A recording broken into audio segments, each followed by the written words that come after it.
గాజాలో ఉద్రిక్తతల వేళ అమెరికాలో ఇజ్రాయెల్ ఎంబసీకి చెందిన ఇద్దరు సిబ్బంది హత్యకు గురయ్యారు.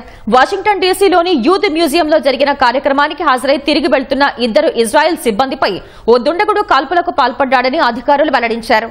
ఈ ఘటన తర్వాత పోలీసులు నిందితుడిని అరెస్ట్ చేయగా అతను పాలస్తీనాకు అనుకూలంగా నినాదాలు చేశాడు. కాల్పుల ఘటనను అమెరికా అధ్యక్షుడు డొనాల్డ్ ట్రంప్ ఖండించారు. అమెరికాలో ద్వేషానికి తీవ్రవాదానికి చోటు లేదని చెప్పారు. ఎంబసీ సిబ్బందిపై అమెరికాలో జరిగిన కాల్పులను యూదు వ్యతిరేక చర్యగా ఇజ్రాయెల్ అభివర్ణించింది. అమెరికాలో ఇజ్రాయెల్ దౌత్య కార్యాలయానికి చెందిన ఇద్దరు సిబ్బంది బుధవారం సాయంత్రం హత్యకు గురయ్యారు.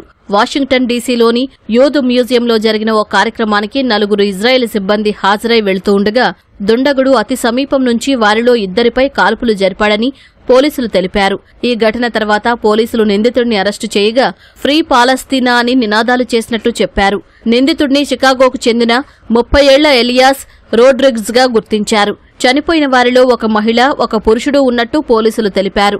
త్వరలోనే వారిద్దరూ వివాహం చేసుకోవాల్సి ఉండగా ఈ ఘటనలో ప్రాణాలు కోల్పోయినట్టు ఇజ్రాయెల్ సిబ్బంది తెలిపారు.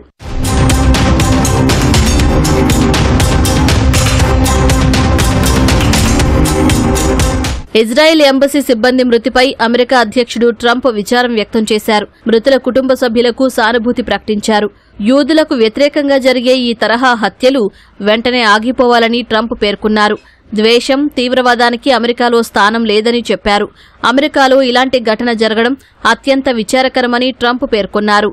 కాల్పుల ఘటనపై ఇజ్రాయెల్ ప్రధాని నెతన్యాహు దిగ్భ్రాంతి వ్యక్తం చేశారు. తమ ఎంబసీ సిబ్బందిపై జరిగిన కాల్పులను యూదు వ్యతిరేక ఘటనగా అభివర్ణించారు. ఈ ఘటన తర్వాత ప్రపంచవ్యాప్తంగా ఉన్న ఇజ్రాయెల్ సిబ్బందికి భద్రతను కట్టుదిట్టం చేయాలని ఆదేశించినట్టు చెప్పారు. గాజాలో ఉద్రిక్తతల వేళ అమెరికాలో ఇజ్రాయెల్ ఎంబసీకి చెందిన ఇద్దరు సిబ్బంది హత్యకు గురికావడం కలకలం రేపింది.